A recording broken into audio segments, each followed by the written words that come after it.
안녕하세요. 저는 장복순이라고 합니다. 정말 어처구니 없던 제 이야기 좀 들어주세요. 저는 74이에요. 사람들은 제 나이를 듣고 다들 기운 빠진 쭈구렁 할머니를 생각하지만 저는 아직 눈도 침침하지 않고 허리도 꼿꼿합니다. 평생을 이 2층 집에서 살림만 하고 남편 박만식과 딸 미니를 건사하며 살아온 세월이었죠. 하나 있는 딸 미니는 시집가서 제 앞가림하며 잘 살고 있고 이제 이 커다란 집에는 말이 없는 영감과 저 둘만 덩그러니 남았습니다.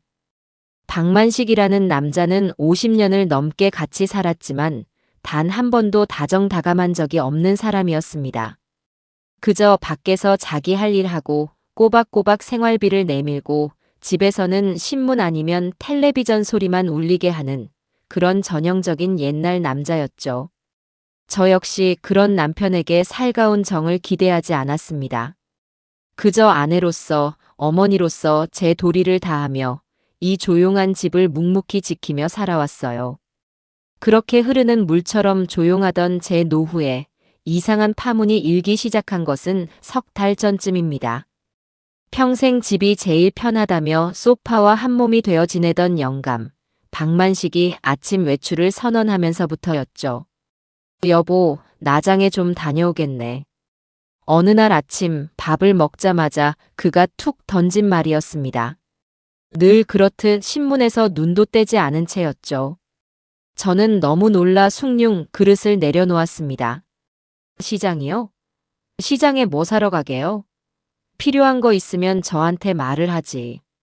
제가 되물었더니 영감은 그제야 신문 너머로 저를 힐끗 보며 대답하더군요. 아니, 그냥 구경 삼아. 미니도 나가고 집에만 있으니 답답해서. 사람 사는 것도 좀 보고 바람도 쐬고 그러지. 70평생 답답하다는 말을 입에 담은 적도 없던 양반이었습니다. 시끄러운 건 딱 질색이라며 명절에도 손주들이 조금만 떠들면 방으로 들어가 버리던 사람이 사람 사는 구경이라니요. 저는 그저 나이가 드니 사람이 변하나 싶어 그러시든가요 하고 말았습니다. 그렇게 시작된 남편의 아침 장 구경은 정말 하루도 빠지지 않고 이어졌습니다. 처음 한두 번은 웬일인가 노인네가 드디어 활력이라도 찾았나 싶어 좋게 생각하려고 애썼어요. 하지만 이상한 점은 곧 제 눈에 보이기 시작했습니다. 구경하러 간다는 사람이 아침 8시만 되면 어김없이 욕실에서 한참을 꾸미고 나갔습니다. 평생 비누 하나면 다 된다던 사람이 제가 쓰는 폼 클렌징까지 몰래 쓰는 것 같았죠. 제가 혼수로 해온 낡은 자개장을 열고는 몇 년간 명절 때나 입던 제일 좋은 회색 재킷을 꺼내 입더군요. 심지어 머리에는 스프레이까지 반질반질하게 뿌리고요. 그리고 결정적으로 짙은 스킨 향이었습니다. 그가 현관을 나설 때마다 10년은 묵은 독한 남자 스킨 냄새가 거실까지 흘러들어왔습니다. 몇 년 전 미니가 아버지 쓰라고 사다 준 비싼 향수 겸용 스킨이었는데 영감은 냄새가 독해서 머리 아프다고 딱 한 번 쓰고는 욕실 구석에 처박아둔 바로 그것이었습니다. 아니, 생선 비린내 나고 흙먼지 날리는 시장에 구경 간다는 사람이 저렇게 향수는 왜 뿌린담. 저는 그저 늙으면서 주책이 늘었나 보다 하고 애써 넘기려 했습니다. 남편은 그렇게 한껏 멋을 부리고 주머니에 지갑만 달랑 챙겨 집을 나섰습니다. 그리고 점심시간이 거의 다 되어서야 2~3시간 만에 집으로 돌아왔죠. 당연히 손에는 아무것도 들려있지 않았습니다. 구경만 한다고 했으니까요. 하지만 그것도 하루 이틀이죠. 오늘은 뭐 좋은 거 없었어요? 시장 가면 붕어빵이라도 좀 사오지. 어느 날 제가 무심하게 물었습니다. 그는 겉옷을 벗으며 귀찮다는 듯이 대답했어요. 에이, 다 그저 그렇더구먼. 사람만 많고 시끄럽기만 해. 그 대답이 몇 주째 똑같이 반복되고 있었습니다. 시장 구경이 그렇게 시끄럽고 별로라면서 왜 향수까지 뿌려가며 매일 아침 거길 나가는 걸까요? 제 마음속에 작고 검은 의심의 싹이 트기 시작했습니다. 처음에는 혹시 어디 아픈가? 나 몰래 병원 다니나? 싶기도 했고 아니면 노인정에라도 가서 장기나 바둑을 두나? 생각도 했습니다. 하지만 병원이라면 저한테 말을 했을 테고 노인정 가는 복장치고는 너무 과했죠. 그러던 어느 날이었습니다. 마침 집에 콩나물도 똑 떨어지고 저녁에 끓일 김치찌개 고기도 사야 해서 제가 직접 시장에 나갈 채비를 했습니다. 영감은 이미 2시간 전에 장에 구경 간다며 어김없이 스킨 냄새를 풀풀 풍기고 집을 나선 뒤였죠. 저는 제 낡은 장바구니를 챙겨 들고 현관을 나섰습니다. 오랜만에 나선 10월의 재래시장은 활기가 넘쳤습니다. 콩나물 1,000원어치. 골라 담아. 오늘 생선 다 떨이. 여기저기서 외치는 소리가 정겨웠죠. 영감이 말한 사람 사는 구경이라는 게 이런 거라면 확실히 활기차긴 하네요. 저는 곧장 20년을 넘게 다닌 단골 정육점으로 향했습니다. 사장님 나왔어요. 오늘 고기 좋은가?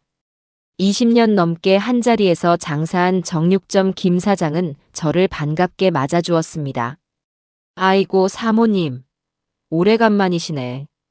오늘 돼지 앞다리살이 기가 막혀요. 찌개 끓이시게 좀 드릴까? 좋죠. 그걸로 한 금만 줘요. 넉넉하게. 고기를 숭덩숭덩 써는 김 사장에게 저는 문득 생각나서 한마디 툭 던졌습니다. 제 마음속 의심을 확인해 보고 싶었죠. 참, 사장님. 요새 우리 영감 아침마다 장터 돈다는데 혹시 봤소? 매일 구경 온다던데. 아침마다 멋을 어찌나 내고 오는지 몰라. 김 사장이 고기를 썰던 칼을 멈추고 저를 멀뚱히 쳐다봤어요. 박씨요? 박만식 씨 그 양반 말입니까? 그래요. 매일 아침마다 온다길래. 혹시 마주쳤나 해서. 김 사장은 고개를 갸웃하며 말했습니다. 박씨? 아이고 사모님. 그 양반 요새 통 안 보이던데? 예전에 돼지 껍데기 사러 몇 번 오시더니 뜸한 지가 오래됐어. 어휴, 내가 기억하기로 지난 봄에 보고 못 봤나? 아침마다요? 에이, 그럴 리가. 이 시간에 나오시면 나를 무조건 보고 가실 텐데. 내가 이 길목을 지키고 있는데. 쿵. 심장이 바닥으로 떨어지는 것 같았습니다. 머리가 어질했죠. 아, 그래요? 길이 엇갈렸나 보네. 워낙 넓어야지. 저는 애써 웃으며 고기를 받아들었습니다. 하지만 손이 미세하게 떨리는 건 어쩔 수 없었어요. 몇 달은 된 것 같다. 그럼 그동안 박만식은 매일 아침 어디를 갔던 걸까요? 저는 애써 불안감을 누르며 바로 옆에 있는 채소 가게로 향했습니다. 이곳은 30년을 다닌 곳이죠. 할머니, 콩나물이랑 두부 좀 주세요. 콩나물을 다듬던 채소 가게 이 할머니에게도 제가 물었습니다. 혹시 정육점 사장이 잘못 봤을 수도 있으니까요. 할머니, 혹시 우리 남편 못 봤어요? 회색 재킷 입고 다니는 박씨 말이에요. 매일 아침에 시장 구경 온다는데. 이 할머니는 제 말에 고개도 안 들고 대답했어요. 누구, 박씨? 그 양반이 여길 왜 와? 장은 사모님이 다 보시는데. 못 봤어, 나는. 이 할미가 여기서 아침 6시부터 저녁까지 죽치고 있는데 박씨는 본 기억이 없네. 확실해졌습니다. 남편은 시장에 오지 않았습니다.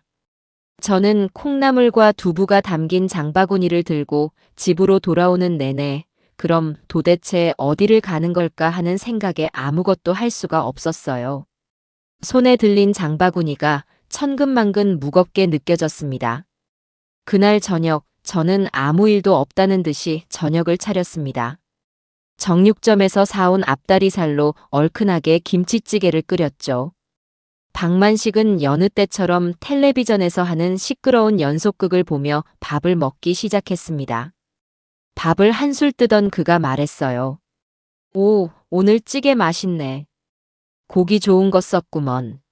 저는 밥을 깨작거리며 그를 지켜봤습니다.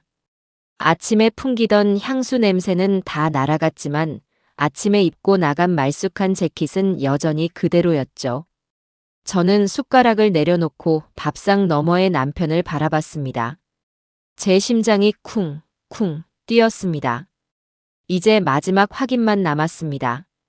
저는 텔레비전 소리가 잠시 멎는 틈을 타 아주 태연한 목소리로 말했어요. 여보. 응, 왜? 그는 여전히 텔레비전에 눈을 고정한 채였습니다. 오늘 내가 시장에 갔었거든요. 당신 말대로 구경할 것도 많고 좋더군요. 근데 생선 가게에 고등어가 아주 싱싱하고 좋던데. 당신은 못 봤어요? 아침에 구경 갔다면서. 이건 명백한 덫이었습니다. 오늘 생선 가게 좌판은 태풍 때문에 거의 비어 있었거든요. 고등어는커녕 갈치 한 마리도 없었습니다. 정육점 김 사장이 오늘 생선은 다 꽝이야. 꽝이라고 말하는 것까지 들었습니다. 만약 그가 못 봤다거나 생선 쪽은 안 갔다고 하면 100번 양보해서 다른 시장을 갔다고 둘러댈 수도 있겠죠. 하지만 박만식은 찌개를 한 숟갈 더 뜨며 텔레비전 연속극에서 눈을 떼지도 않고 무심하게, 아주 무심하게 대답했습니다. 아, 고등어. 봤지. 실하더구먼. 근데 집에 생선도 있고 해서 그냥 안 샀어. 온몸에 피가 차갑게 식는 기분이었습니다. 이 영감이 지금 내 눈을 보고 거짓말을 하고 있습니다. 그것도 아주 태연하게 1초의 망설임도 없이 말이죠. 저는 마른 침을 삼키고 마지막 확인 사살을 했습니다. 그래요? 나는 채소 가게 쪽만 돌았는데. 그럼 당신은 생선 가게 쪽으로 돌았나 보네요. 그러자 그가 숟가락질을 멈추고는 저를 힐끗 보며 말했습니다. 아니, 난 오늘 채소 쪽만 쭉 돌다 왔지. 생선은 멀리서 보기만 했어. 채소 가게 이 할머니도 당신을 못 봤다고 했는데. 정육점 김 사장도 당신을 못 봤다고 했는데. 이 영감은 자기가 하지도 않은 행동을 같다고 둘러대고 봤다고 거짓말을 하고 있었습니다.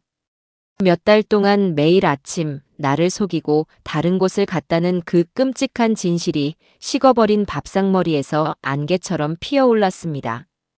50년을 함께 산 남편에 대한 믿음이 산산조각 나는 소리가 들렸습니다. 저는 그 순간 확신했어요. 이 영감 바람이 났구나. 저는 더 이상 묻지 않았어요. 밥상머리에서 엎어버리고 싶은 것을 꾹 참았습니다. 그저 아, 그랬구나 하고 밥을 마저 먹는 척했죠. 영감은 아무것도 모른 채 여전히 텔레비전 속 연속극을 보며 낄낄대고 있었습니다. 저 파렴치한 인간. 제 심장은 얼음장처럼 차가워졌지만 머릿속은 오히려 뜨겁게 달아오르기 시작했습니다. 그날 밤 저는 한숨도 자지 못했습니다. 안방 침대에 나란히 누워 옆에서 들려오는 영감의 코 고는 소리를 들으며 생각했습니다. 어디일까? 도대체 매일 아침 그 향수를 뿌리고 찾아가는 곳이 어디일까? 시장이 아니라면 그는 어디로 가는 걸까요? 50년을 산 남편이지만 저는 그가 어딜 가는지 아는 게 하나도 없었습니다. 그는 늘 알 거 없다는 사람이었고 저는 알려고 하지 않는 아내였으니까요. 내일은 반드시 내 눈으로 확인해야겠다. 날이 밝기 무섭게 저는 영감보다 먼저 일어났습니다. 새벽 5시였죠. 부엌으로 가보리차를 한 주전자 끓였습니다. 손이 떨려서 주전자 뚜껑을 몇 번이나 떨어뜨렸어요. 마음을 가라앉히고 옷장으로 향했습니다. 평소에 입던 밝은 꽃무늬 스웨터 대신 가장 눈에 띄지 않는 검은색 바지와 짙은 밤색 가디건을 꺼내 입었습니다. 미니가 엄마 늙어 보여라며 싫어하던 옷이었지만 오늘은 이 옷이 제 갑옷이었습니다. 아침 7시 반. 어김없이 영감이 부스스한 얼굴로 안방에서 나왔습니다. 저를 한번 힐끗 보더니 웬일로 일찍 일어났네 한마디 툭 던지고는 욕실로 들어가더군요. 그리고 30분이 넘도록 안에서 물소리가 들렸습니다. 평소엔 5분 만에 고양이 세수를 하고 나오던 인간이었습니다. 놈이 욕실에서 공을 들이는 시간만큼 제 가슴속 분노도 차곡차곡 쌓여갔습니다. 아침 8시 10분. 욕실 문이 열리고 짙은 스킨 냄새가 안방까지 밀려 들어왔습니다. 몇 년 전 미니가 아빠, 좋은 냄새 나야 좋은데 간다며 사다 준 바로 그 비싼 스킨이었습니다. 그때 냄새 독하다며 질색하던 박만식은 어디 가고 기름까지 반질하게 바른 낯선 늙은이가 거울 앞에 서 있었습니다. 그는 장롱에서 가장 좋은 회색 재킷을 꺼내 입고 주머니에 지갑을 챙겨 넣었습니다. 나장에 구경 좀 다녀오겠네. 저는 대답하지 않았습니다. 그는 제 침묵을 눈치채지 못한 건지 아니면 무시한 건지 늘 그렇듯 현관으로 향했습니다. 다녀오세요. 그가 현관문을 닫고 나가는 소리가 들리자마자 저는 미리 챙겨둔 스카프로 얼굴을 반쯤 가리고 운동화를 꿰어 신었습니다. 심장이 미친 듯이 뛰기 시작했어요. 내가 지금 뭐 하는 짓인가? 50년을 산 남편을 미행하다니. 잠깐 망설였지만 텔레비전 옆에 놓인 오늘의 고등어가 떠올랐습니다. 아니, 이대로 바보처럼 속고 살 수는 없었어요. 현관문을 조용히 열고 나갔습니다. 1층까지 계단을 뛰어내려가 아파트 현관 유리문 뒤에 숨었습니다. 영감은 저만치 앞서 걸어가고 있었습니다. 늘 입던 후줄근한 잠바 차림이 아닌 비싼 재킷을 입은 뒷모습이 오늘따라 유난히 낯설었습니다. 저는 50m쯤 거리를 두고 그의 뒤를 밟기 시작했습니다. 다행히 아침 출근 시간이라 길에는 사람들이 제법 있었습니다. 저는 다른 행인들 사이에 몸을 숨기며 전봇대 뒤에 숨기도 하고 문 연 가게의 차양막 아래에 서 있기도 하면서 필사적으로 그를 쫓았습니다. 심장이 입 밖으로 튀어나올 것 같았죠. 만약 들키면 어떡하지? 저 인간이 날 보면 뭐라고 할까? 하지만 박만식은 단 한 번도 뒤를 돌아보지 않았습니다. 아주 당당하고 심지어 발걸음조차 가벼워 보였어요. 그는 분명 시장 방향으로 걷고 있었습니다. 제 단골 정육점과 채소 가게가 있는 제가 50년간 다녔던 바로 그 재래시장 말입니다. 제 마음속 한편에서는 그래, 어쩌면 내가 오해한 걸 거야. 그냥 다른 상인들 눈에 안 띄었을 뿐이겠지. 오늘은 정말 시장 안을 구경할지도 몰라. 하는 바보 같은 희망이 피어올랐습니다. 하지만 그 희망은 시장 입구에 커다란 아케이드가 보이는 사거리에서 산산조각 났습니다. 시장은 직진이었습니다. 하지만 박만식은 그 사거리에서 1초의 망설임도 없이 우회전을 했습니다. 시장과는 완전히 반대 방향, 새로 건물이 들어서고 있는 신도시 상가 쪽이었습니다. 제 발이 그 자리에 얼어붙는 것 같았습니다. 아니구나. 시장이 아니었어. 저는 이를 악물고 그의 뒤를 다시 쫓았습니다. 그는 시장통의 왁자지껄함이 아닌 유리창으로 번쩍거리는 새 건물들 사이로 걸어 들어갔습니다. 그곳은 제가 평생 와본 적 없는 낯설고 차가운 동네였어요. 높은 건물들에는 증권, 투자, 법률사무소 같은 저와는 아무 상관없는 간판들만 가득했습니다. 도대체 이런 곳에 왜? 그는 저보다 훨씬 이 길에 익숙해 보였습니다. 행인들의 어깨를 요리조리 피하며 아주 자신감 있는 걸음걸이로 걷더군요. 그리고 마침내 가장 크고 번쩍이는 한 오피스텔 건물 앞에서 걸음을 멈췄습니다. 1층에는 번듯한 은행과 약국이 있는 20층은 좋게 넘어 보이는 새 건물이었습니다. 저는 길 건너편 버스 정류장 광고판 뒤에 몸을 숨겼습니다. 박만식은 주위를 한번 휙 둘러보더니 이내 건물의 공동 현관으로 다가가더군요. 저는 심장이 멎는 줄 알았습니다. 그리고는 아주 익숙하게 비밀번호 4자리를 삑삑삑삑 눌렀습니다. 유리문이 스르르 열리고 그는 그 안으로 사라졌습니다. 저는 그 자리에 망부석처럼 서 있었습니다. 오피스텔. 그 단어가 제 머리를 세게 내리쳤습니다. 시장 구경? 바람 쐬러? 아니었습니다. 그는 매일 아침 향수를 뿌리고 가장 좋은 옷을 입고 이 오피스텔로 출근을 하고 있었던 겁니다. 도대체 저 안에서 무슨 짓을 하고 있는 걸까요? 노름? 아니면 설마. 저는 차마 다음 상상을 이어갈 수가 없었습니다. 바람이 휑하니 불어왔습니다. 아침 9시 수많은 사람이 오가는 길 한복판에 저 혼자 버려진 기분이었습니다. 저는 길 건너편에서 얼마나 오래 서 있었는지 모릅니다. 다리가 아파왔지만 집으로 돌아갈 수가 없었어요. 저 문이 다시 열리고 박만식이 나오기를 기다려야 했습니다. 하지만 저 건물 로비는 너무 훤히 트여 있어서 제가 계속 서성이면 경비원 눈에 띌 게 뻔했습니다. 마침 길 건너편에 빵집 겸 카페가 하나 있더군요. 팔이 뭐라고 적힌 간판이었습니다. 저는 평생 저런 곳에 들어가 본 적이 없지만 오늘은 어쩔 수 없었죠.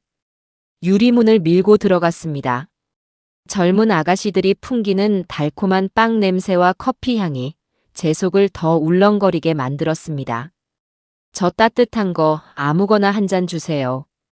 아메리카노 드릴까요? 네, 그걸로 줘요. 얼마인지도 모르는 커피 한 잔을 받아들고 저는 오피스텔 건물이 정면으로 보이는 창가 자리에 앉았습니다. 낯선 음악 소리가 시끄럽게 울렸죠. 저는 커피는 입에도 대지 않고 유리창 너머에 저주받을 오피스텔 입구만 노려봤습니다. 시간이 지옥처럼 흘러갔습니다. 9시 반, 10시, 10시 반. 도대체 저 안에서 뭘 하는 걸까? 저기서 점심까지 먹는 걸까? 혹시 나 몰래 사무실이라도 차린 걸까?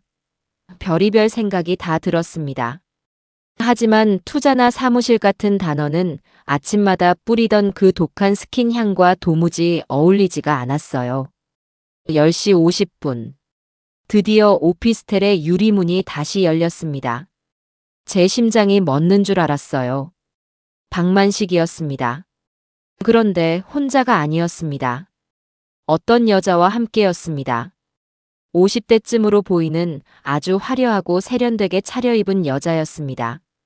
제 눈에는 보랏빛 코트가 유난히 번쩍거리는 것 같았죠.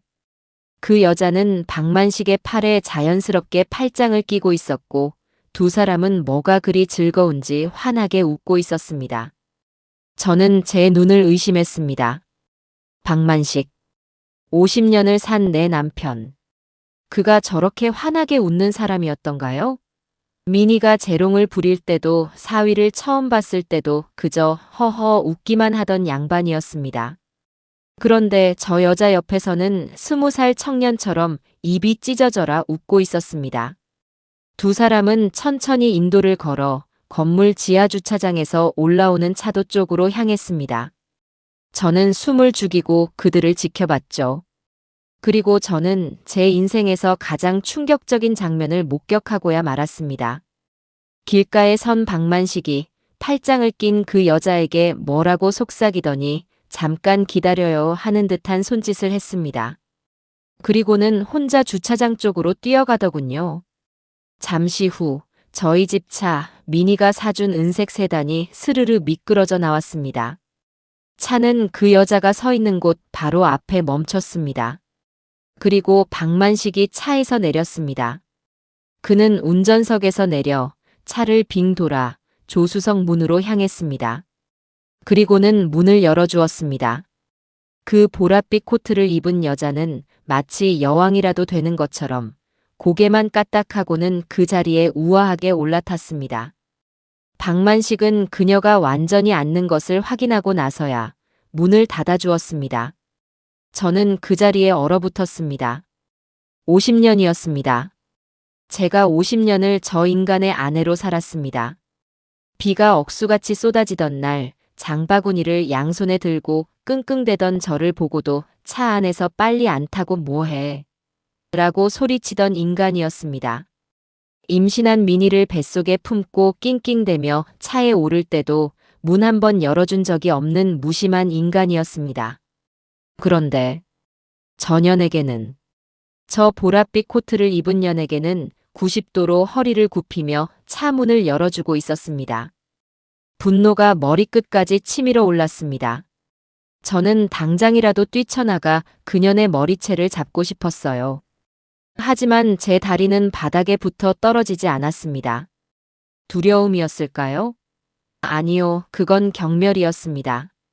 저 추잡하고 역겨운 늙은이에 대한, 그리고 저런 것도 남편이라고 50년을 살아온 제 자신에 대한 경멸이었습니다.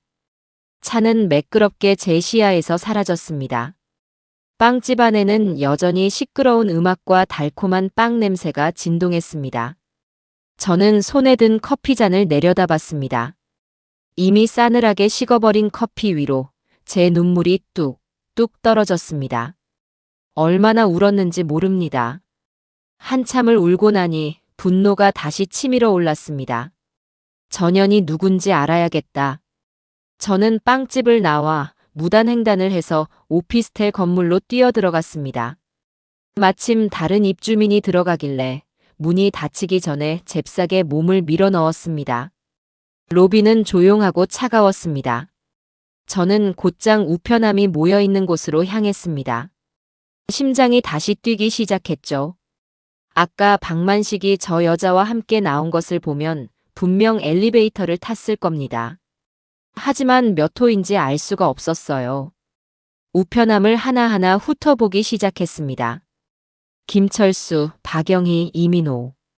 대부분 이름이 적혀 있었습니다. 그러다 제 눈이 한 곳에 멈췄습니다. 1504호. 다른 우편함과 달리 이름이 적혀 있지 않았습니다. 비어 있는 걸까요? 아니었습니다. 우편함 투입구에 하얀색 관리비 고지서가 반쯤 뒤 꽂혀 있었습니다. 제 손이 부들부들 떨렸습니다. 주위에 아무도 없는 것을 확인하고 저는 그 고지서를 확 잡아 뺐습니다. 1504호 세대주 귀하. 그리고 그 밑에 선명하게 찍힌 이름이 있었습니다. 오정심. 오정심. 오정심. 저는 그 이름을 미친 사람처럼 중얼거렸습니다. 제 남편이 매일 아침 향수를 뿌리고 달려왔던 곳, 제 평생의 세월을 무참히 짓밟으며 차 문을 열어주던 그 여자의 이름이었습니다. 1504호의 오정심. 저는 그 고지서를 주먹에 꽉 쥔 채 비틀거리며 오피스텔을 빠져나왔습니다. 이제 전쟁이 시작된 겁니다. 집으로 돌아오는 버스 안에서 저는 손에 쥔 오정심 이름 석자가 박힌 고지서를 뚫어져라 쳐다봤습니다. 창밖의 풍경은 눈에 들어오지 않았어요. 머릿속에는 오직 보랏빛 코트를 입고 웃던 그 여자의 얼굴과 비굴하게 차 문을 열어주던 박만식의 뒷모습만 떠다녔습니다. 오정심. 1504호. 집에 도착하자마자 저는 현관문을 잠그고 안방으로 뛰어들어갔습니다. 제 심장은 아까보다 더 세차게 뛰고 있었어요. 이제는 슬픔이나 배신감이 아니었습니다. 그건 확인에 대한 갈망이었습니다. 저것들이 내 돈을 얼마나 빼돌렸는지 내 눈으로 똑똑히 확인해야 했습니다. 저는 안방 장롱 깊숙한 곳, 제 혼수 이불 밑에 숨겨두었던 비단 주머니를 꺼냈습니다. 그 안에는 제 개인 도장과 남편 몰래 모아둔 제 쌈짓돈 통장, 그리고 공동명의 통장이 함께 들어 있었습니다. 손이 떨려서 도장이 잘 잡히지 않았습니다. 저는 겉옷도 벗지 못한 채 통장과 도장, 그리고 제 신분증을 들고 다시 집을 나섰습니다. 아까 그 오피스텔 근처에 있던 은행, 박만식이 그 여자와 함께 차를 타고 사라졌던 그 거리의 은행으로 향했습니다. 은행은 점심시간이 막 지난 때라 한산했습니다. 저는 번호표를 뽑고 억지로 숨을 골랐죠. 장복순, 침착해. 여기서 쓰러지면 안 돼. 저것들을 잡으려면 정신 차려야 해. 34번 고객님. 창구로 다가가 저는 일부러 아주 차분한 목소리로 말했습니다. 통장 정리를 좀 하려고요. 이 두 개 계좌, 최근 6개월간 거래 내역을 전부 뽑아주세요. 젊은 은행 직원이 제 통장 2개를 받아들고는 기계에 넣었습니다. 드르륵, 드르륵. 통장이 정리되는 소리가 제 심장을 쪼개는 것 같았습니다. 먼저 제 쌈짓돈 통장이 나왔습니다.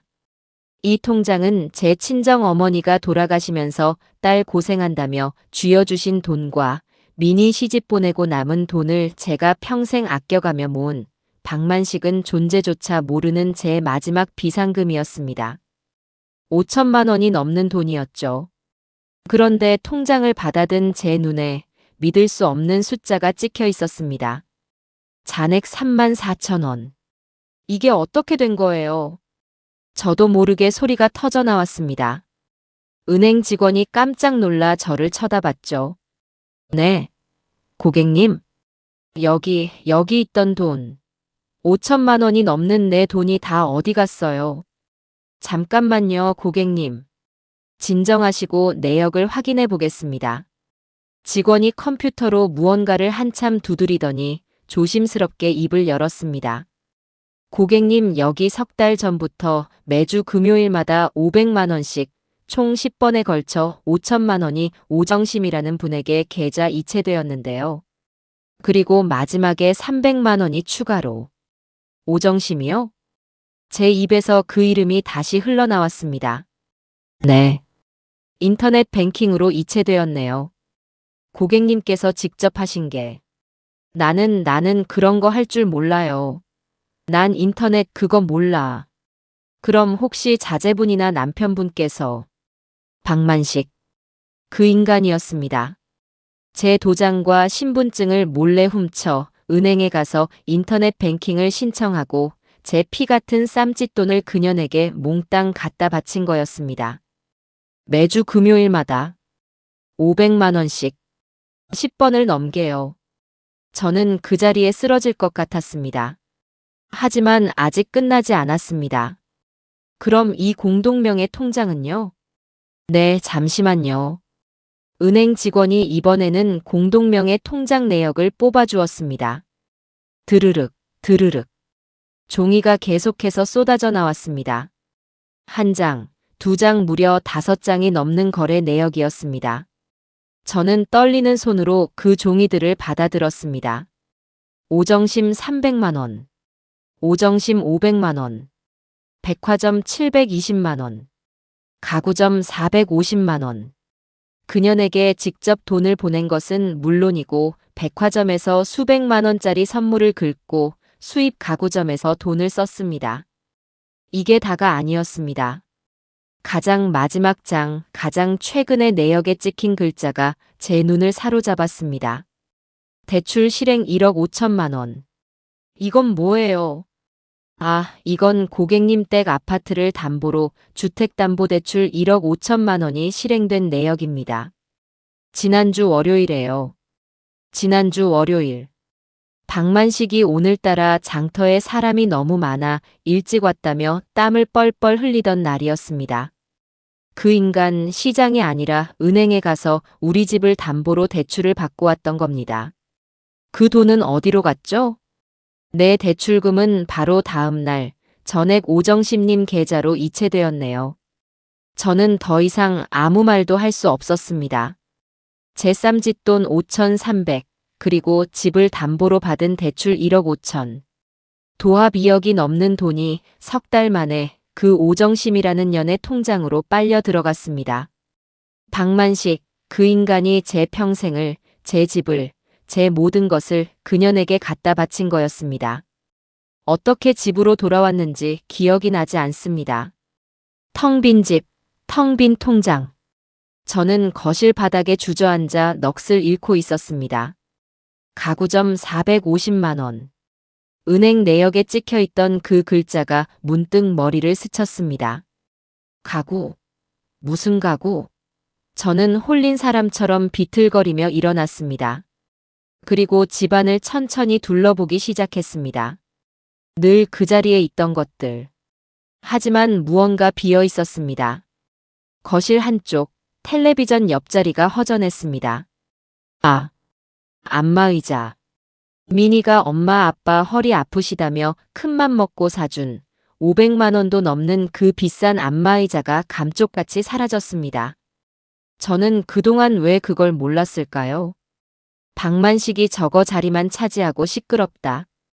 치워버리자고 성화였는데 제가 내 딸이 사준 걸 어떻게 버리냐며 막았던 바로 그 안마의자였습니다.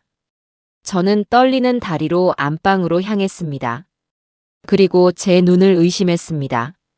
방 한쪽 벽을 차지하고 있던 제 어머니가 돌아가시며 물려주신 제 혼수품이었던 자개장이 있던 자리가 텅 비어 있었습니다. 그 자개장이 있던 곳에는 언제 들어왔는지 모를 싸구려 합한 옷장이 대신 놓여 있었습니다. 이 미친! 저는 서재방으로 달려갔습니다. 그곳에 있던 작은 협탁, 그리고 거실 장식장 위에 있던 제가 아끼던 영국제 고급 찻잔 세트 전부 사라졌습니다. 방만식, 그 인간이 저 몰래 제 집의 살림살이를, 제 추억이 담긴 물건들을, 제 어머니의 유품을 몽땅 훔쳐다 그년의 오피스텔을 꾸며준 거였습니다. 수입 가구점에서 쓴 돈은 아마 저 1504호를 채울 다른 가구들을 샀던 거겠죠. 저는 그 자리에 무너져 내렸습니다. 돈이 아니었습니다. 집이 아니었습니다. 제 인생 전부를 도둑 맞았습니다. 50년간 믿어왔던 남편이라는 존재가 사실은 제 등 뒤에서 칼을 꽂고 제 살림을 빼돌리던 추악한 도둑놈이었습니다. 분노가 치밀어 올라와 숨이 쉬어지지 않았습니다. 저는 바닥을 기어가 전화기 다이얼을 눌렀습니다. 여보세요? 미니야, 미니야. 엄마, 왜 그래? 목소리가 왜 그래? 저는 울부짖었습니다. 미니야, 너희 아버지가. 엄마, 진정하고 말해. 무슨 일이야? 너희 아버지가 전현이랑 바람난 것뿐만 아니라 우리 집, 내 돈, 너가 사준 안마의자, 내 자개장까지 싹 다 훔쳐갔어. 저는 그제야 참았던 울음을 터뜨렸습니다.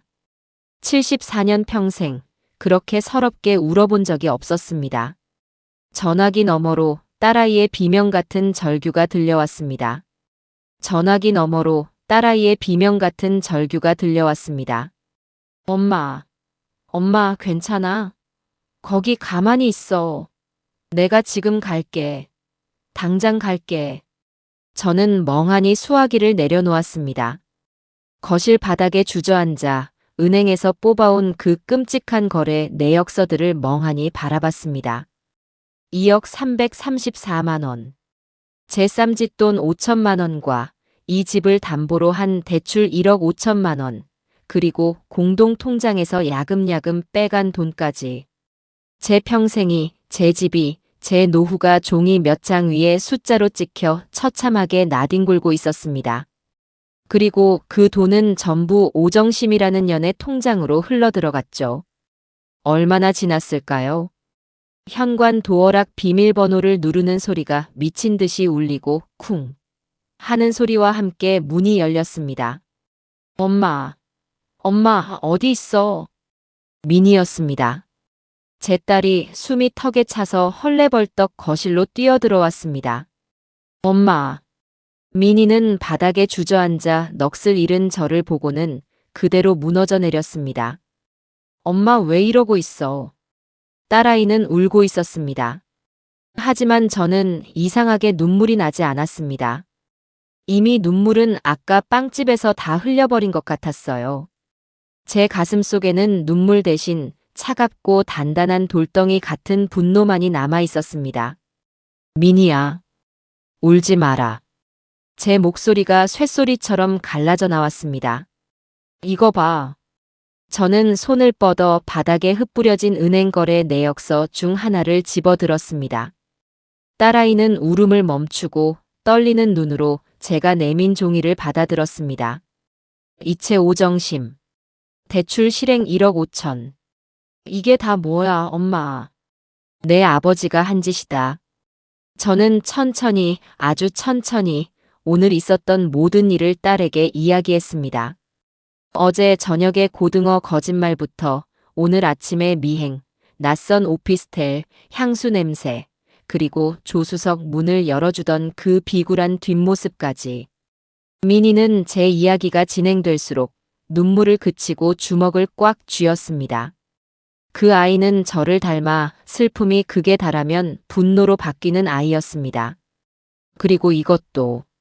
저는 딸의 손을 잡고 일으켜 세웠습니다. 그리고 거실의 텅 빈 공간, 안마의자가 사라진 자리를 가리켰습니다. 내가 사준 안마의자 없어졌다. 뭐? 안방으로 가봐라. 민희가 비틀거리며 안방으로 달려갔습니다. 아! 딸아이는 텅 빈 자개장 자리를 보고는 입을 틀어막았습니다. 할머니 유품인데. 내 아버지가 전연의 오피스텔을 꾸며준다고 내 살림을, 내 할머니 유품까지 싹 다 훔쳐갔다. 민희는 그 자리에 서서 부들부들 떨었습니다. 그 인간이 어떻게 할머니 물건까지. 저는 민희에게 다가가 아까 오피스텔에서 훔쳐온 고지서를 내밀었습니다. 이게 그년 이름이다. 1504호 오정심. 민희는 오정심이라는 세 글자를 한참 동안 노려봤습니다. 그러더니 그 아이의 얼굴이 하얗게, 정말 새하얗게 질려버렸습니다. 오정심 50대 보랏빛 코트. 딸아이가 뭔가를 기억해내기라도 한 듯 저를 쳐다보며 중얼거렸습니다. 엄마, 나 그 여자 알아요. 제 심장이 다시 한번 바닥으로 떨어졌습니다. 그게 무슨 말이냐? 내가 그년을 어떻게 알아? 지난 추석 때였어. 민희가 절규하듯 소리쳤습니다. 아빠가 밥 사준다고 너희 사위랑 같이 나오라고 했잖아. 명절인데 왜 집에서 안 먹고 밖에서 먹나 했더니 저는 그날을 기억했습니다. 박만식은 명절 음식 지겹다며 웬일로 비싼 한정식 집을 예약했었죠. 민희가 말을 이었습니다. 그 자리에 어떤 여자를 데리고 나왔어. 아빠가 우리한테 인사해라. 아주 유능한 부동산 투자 전문가시다라고 소개했어. 그 여자가 바로 이 오정심이었어. 아, 하늘이 무너지는 것 같았습니다. 그 인간이 제 딸과 사위가 있는 자리에 감히 그 상간년을 데리고 나왔단 말입니다. 그 여자가 아빠한테 계속 회장님 거리면서 아양을 떨었어. 나는 그때 그냥 아빠가 어디서 사기당하는 줄 알았어. 부동산 전문가라길래 이상한데 투자하나 싶어서 아빠한테 저 여자 조심해라, 사기꾼 같다고 말했단 말이야. 뭐라고 했니? 그랬더니 아빠가 나한테 네가 뭘 아냐고, 평생 살림만 한 네 엄마처럼 무식하게 살지 말라고. 평생 살림만 한 네 엄마처럼 무식하게 살지 말라. 박만식. 그 인간이 제 딸 앞에서 저를 그렇게 모욕했습니다. 저는 피가 거꾸로 솟는 것을 느꼈습니다. 그때 내가 엄마한테 그게 무슨 말이냐고 화를 냈더니 그 오정심이라는 년이 웃으면서 아이고 따님이 효녀시네. 사모님은 복 받으셨어요라고. 그년의 입에서 사모님 소리가 나왔다니. 저는 이가 갈렸습니다. 그녀는 이미 제 존재를 알고 제 딸 앞에서 저를 조롱하고 있었던 겁니다. 엄마. 민희가 제 앞에 무너져 내렸습니다. 내가 그때 그걸 몰랐어. 그게 상간년인 줄도 모르고 내가. 아니다. 저는 우는 딸의 어깨를 단단히 붙잡았습니다. 울지 마라, 민희야. 이제부터 우는 건 우리가 아니라 그년 놈들이 될 거다. 제 목소리는 얼음장처럼 차가웠습니다. 엄마. 민희야. 넌 엄마 편이지. 당연하지. 당연히 엄마 편이지. 좋다. 그럼 지금부터 변호사, 대한민국에서 제일 독하고 악랄한 놈으로 알아봐라. 알아볼게. 당장. 그리고 이건 전쟁이다. 내 아버지를 상대로 한 내 50년을 건 마지막 전쟁이야. 저는 바닥에 떨어진 통장 내역서들을 주워 모았습니다. 우리는 저것들이 우리한테서 훔쳐간 모든 것을, 아니, 그 이상을 뼈까지 발라서 되찾아올 거다. 그날 밤, 저와 민희는 거실에서 밤을 새웠습니다.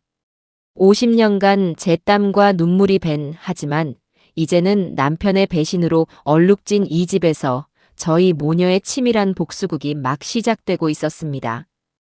다음 날 아침, 저는 방만식이 일어나기 전에 집을 나섰습니다. 미니가 밤새 수소문에서 예약한 서초동의 한 이혼 전문 변호사를 만나러 가기 위해서였습니다. 방만식은 제가 미니네 집에 김치 갖다 주러 간다고 둘러댔죠.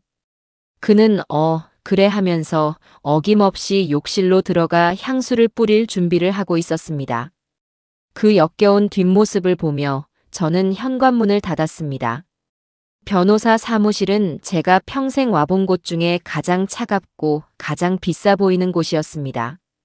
법무법인이라는 간판이 걸려 있었죠. 미니가 엄마, 이 사람이 이 바닥에서 저승사자로 불린대. 위자료 뜯어내는 데는 귀신이래라고 속삭였습니다. 김필승 변호사라는 명패가 놓인 책상 앞에 저와 미니가 나란히 앉았습니다. 40쯤 되어 보이는 아주 날카로운 눈매의 변호사였습니다. 박민희 씨 소개로 오신 장복순 여사님 맞으시죠? 말씀은 대강 들었습니다. 하지만 정확해야 하니 어머님께서 직접 말씀해 주시죠. 저는 밤새 미니와 함께 정리한 서류 가방을 열었습니다. 이건. 저는 차분하게 하지만 떨리는 목소리로 하나씩 증거를 꺼내 놓았습니다. 제 개인 통장 내역입니다. 잔액 34,000원. 5천만 원이 오정심에게 넘어갔습니다. 이건 공동명의 통장 내역입니다. 집 담보 대출 1억 5천만 원. 역시 오정심에게 넘어갔습니다.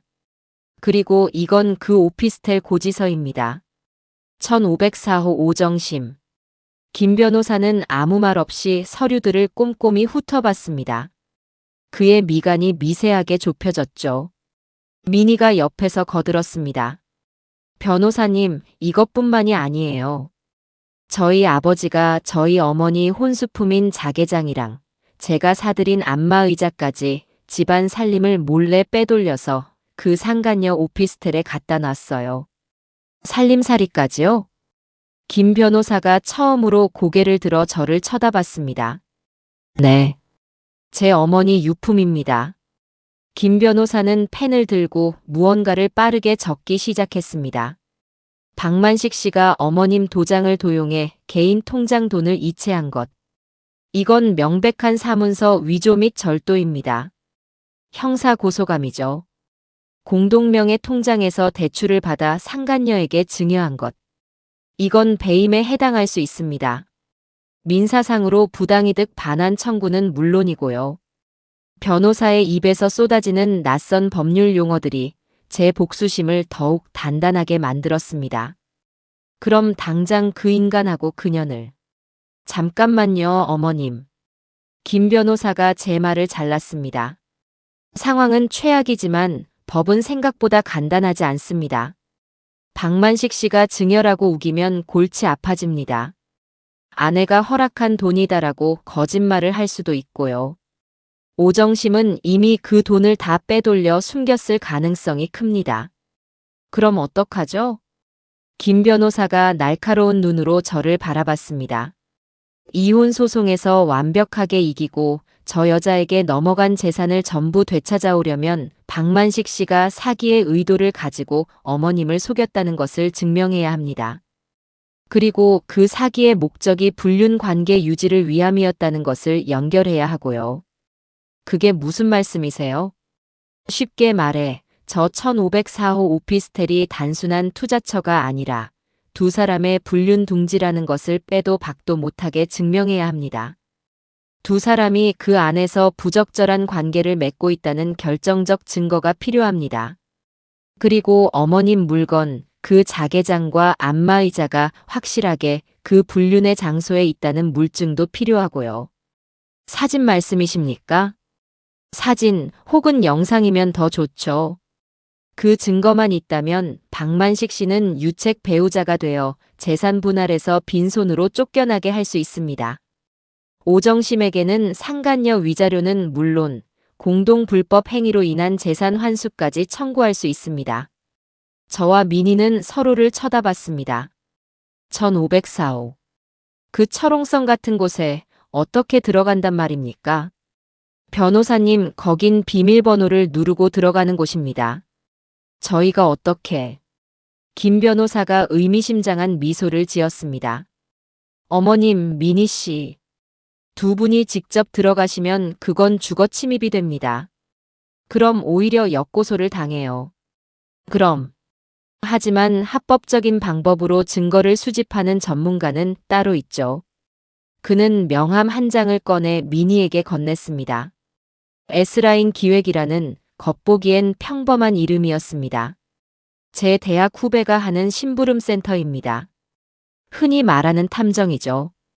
불법적인 일은 안 하지만 기술이 아주 좋습니다. 사무실을 나오는 길, 저와 미니는 말이 없었습니다. 손에 쥔 명함 한 장이 마치 지옥으로 가는 열쇠처럼 느껴졌습니다. 엄마 무서워? 우리 그냥. 아니. 저는 공원 벤치에 앉아 미니의 손을 잡았습니다. 무섭지 않다. 나는 50년을 저 인간 뒤에서 그림자처럼 살았다. 하지만 내 남은 인생까지 저런 도둑놈들한테 뺏길 수는 없어. 그런데 어떻게 들어가지? 그 전문가라는 사람도 문이 잠겨 있는데 맘대로 들어갈 수는 없지 않니? 저와 미니는 머리를 맞대고 고민했습니다. 경찰에 신고할까? 아니야, 그럼 증거도 없는데 문 안 열어줘. 열쇠공을 부를까? 그건 불법이랬잖아. 한참을 고민하던 그때였습니다. 제가 집에서 가져온 가방 속에서 아무렇게나 쑤셔 넣었던 우편물 뭉치가 눈에 띄었습니다. 도시가스 10월분 청구서. 그리고 그 밑에 작은 글씨로 적힌 안내문. 안내 10월 15일에서 20일 전기가스 안전점검 실시. 순간 제 머릿속에서 뭔가 번쩍했습니다. 미니야. 응? 왜 엄마? 지난달인가 내 아버지가 집에서 투덜대는 소리를 들었다. 무슨 소리? 그 오피스텔은 무슨 놈의 점검이 그리 잦으냐고. 가스 점검이다, 소방 점검이다, 귀찮게 한다고. 미니의 눈이 커졌습니다. 엄마, 그거야. 정기 점검. 그래. 점검원이라는데 문 안 열어줄 놈이 어디 있겠니? 특히나 가스라는데. 하지만 진짜 점검원이 가면 어떡해? 아니지. 저는 미니의 손에 들린 S라인 기획 명함을 가리켰습니다. 우리가 가짜 점검원을 보내는 거다. 그 순간 저와 미니는 서로의 얼굴을 바라보며 차갑게 웃었습니다. 드디어 반격의 실마리가 보이기 시작했습니다. 그날부터 저와 미니는 치밀하게 디데이를 계획했습니다. 먼저 미니가 S라인 기획에 연락을 했죠. 김 변호사의 소개로 연락했다고 하니 실장이라는 자가 다음 날 바로 저희 집 근처 찻집으로 나왔습니다. 아주 덩치는 산만한데 말투는 간호사처럼 조곤조곤하더군요. 사모님, 따님. 김 변호사님께 말씀은 들었습니다. 1504호 내부의 증거가 필요하시다는 거죠? 네. 그런데 불법은 안 된다고. 물론입니다. 실장이 웃었습니다. 저희는 기술자입니다. 문을 부수거나 하지 않아요. 다만 점검을 좀 할 겁니다. 미니가 가스 점검이라고 말하자 실장은 아주 좋은 생각이십니다라며 무릎을 쳤습니다. 그럼 저희가 도시가스 점검원 복장이랑 신분증, 점검표까지 완벽하게 준비하겠습니다. 문제는 그 집에 사람이 없을 때 들어가야 한다는 겁니다. 그건 제 몫이었습니다. 그날 저녁 저는 박만식이 돌아오자마자 아주 태연한 얼굴로 물었습니다. 여보, 당신 요새 장구경 다니느라 피곤한데 이번 주말에 미니네랑 다 같이 외식이라도 할까요? 당신 좋아하는 갈비집으로. 저는 일부러 미니네를 꺼냈습니다. 상간년이랑 놀아나느라 딸 자식은 까맣게 잊었을 테니 찔리라고 한 말이었죠. 아니나 다를까 박만식은 텔레비전을 보던 리모컨을 만지작거리며 곤란한 표정을 지었습니다. 아, 이번 주말은 내가 좀 선약이 있네. 선약이요? 무슨 선약인데요? 아, 그냥 고등학교 동창들 만나. 골프 치러 가기로 했어. 아주 오래전에 잡힌 약속이라 미안하네.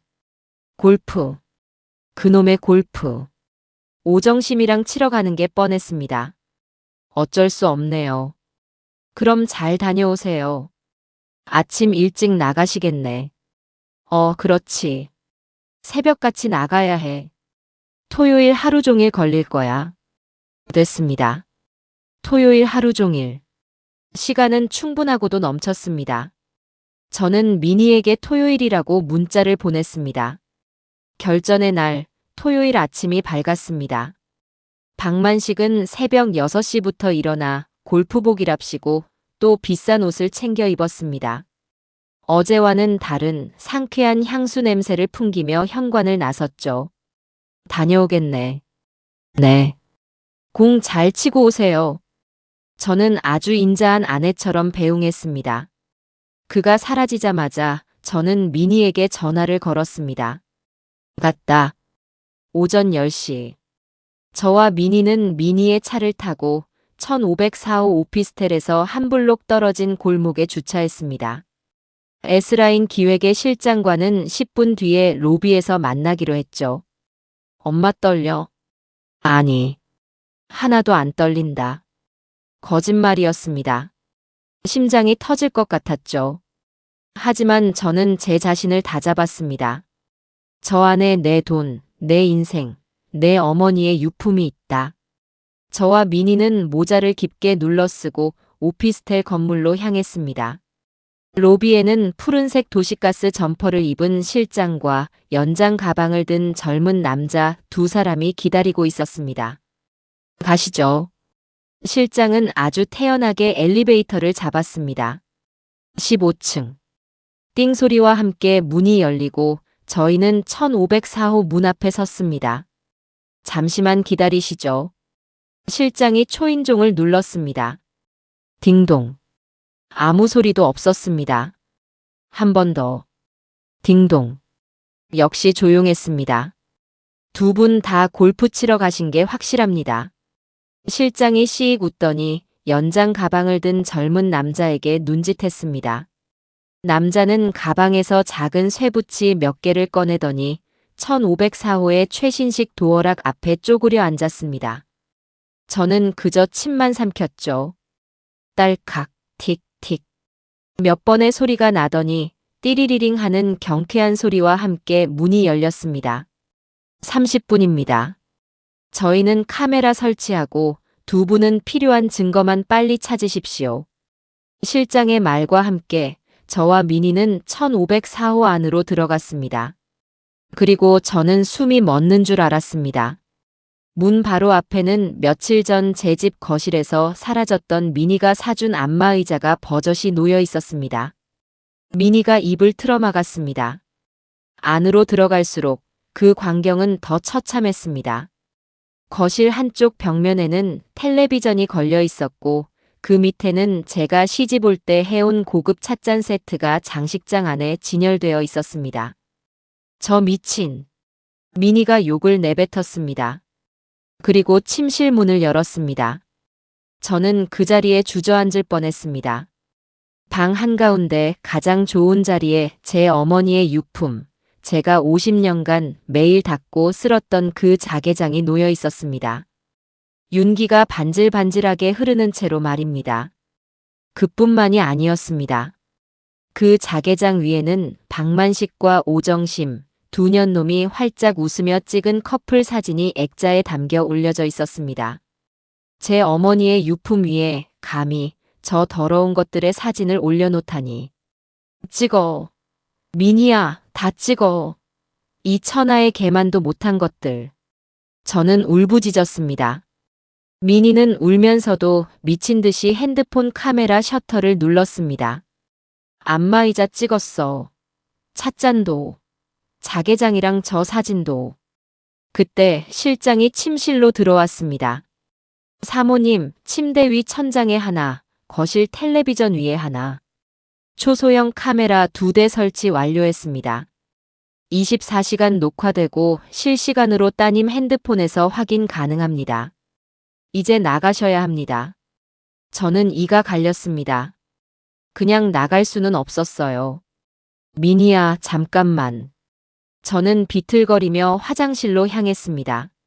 아니나 다를까 욕실 선반에는 박만식의 스킨과 칫솔이 오정심의 것과 나란히 놓여 있었습니다. 감히 내 집 살림을 훔쳐와서 여기서 뒹굴어? 저는 망설이지 않았습니다. 오정심의 칫솔을 집어들어 그대로 변기 안쪽에 박박 문질렀습니다. 그리고 다시 칫솔 꽂이에 꽂아두었죠. 엄마, 뭐해? 시간 없어. 잠깐만. 저는 주방으로 향했습니다. 냉장고를 열었죠. 아니나 다를까 온갖 비싼 유기농 식품과 과일들이 가득했습니다. 박만식이 제게는 돈 아깝다며 한 번도 사준 적 없는 것들이었죠. 싱크대 위에는 값비싼 엑스트라 버진 올리브 오일 병이 있었습니다. 저는 주머니에서 아침에 몰래 챙겨온 작은 병을 꺼냈습니다. 까나리 액젓 원액이었습니다. 저는 그 올리브 오일 병마개를 열고 까나리 액젓을 아낌없이 부어 넣었습니다. 색깔이 비슷해서 전혀는 절대 눈치채지 못할 겁니다. 그리고 마지막. 침실 화장대로 향했습니다. 그년이 쓰는 비싼 영양 크림이 보였습니다. 뚜껑을 열었죠. 저는 가방 깊숙한 곳에서 아주 작은 비닐봉지를 꺼냈습니다. 저희 집에서 가장 매운 베트남 땡초 고춧가루를 빻아온 것이었습니다. 저는 그 고춧가루를 영양크림에 쏟아붓고 면봉으로 아주 정성스럽게 색이 티나지 않도록 섞어주었습니다. 사모님, 진짜 가셔야 합니다. 실장의 다급한 목소리가 들렸습니다. 다 됐습니다. 갑시다. 저는 아무 일도 없었다는 듯 화장대 앞을 떠났습니다. 저와 미니는 1504호를 빠져나왔습니다. 딸칵. 문이 다시 잠겼습니다. 엘리베이터를 타고 내려오는 내내 제 심장은 이상하리만치 차분했습니다. 이제 덫은 놓였습니다. 저 더러운 쥐 2마리가 둥지로 돌아와 제 선물을 받고 제 카메라 앞에서 뒹굴기만 기다리면 되었습니다. 그날 1504호 오피스텔에서 나온 저와 미니는 곧장 미니네 집으로 향했습니다. 박만식이 골프를 치고 돌아올 제 집으로 돌아가 그 역겨운 인간의 얼굴을 마주할 자신이 없었어요. 미니는 저를 자기 집 안방에 모셔다 놓고 노트북 컴퓨터를 켰습니다. 엄마, 보여? 노트북 화면에는 낯선 천장과 낯선 거실이 흑백처럼 비치고 있었습니다. 1504호. 저희가 방금 전까지 있었던 제 살림살이가 도둑맞아 전시되어 있던 바로 그곳이었습니다.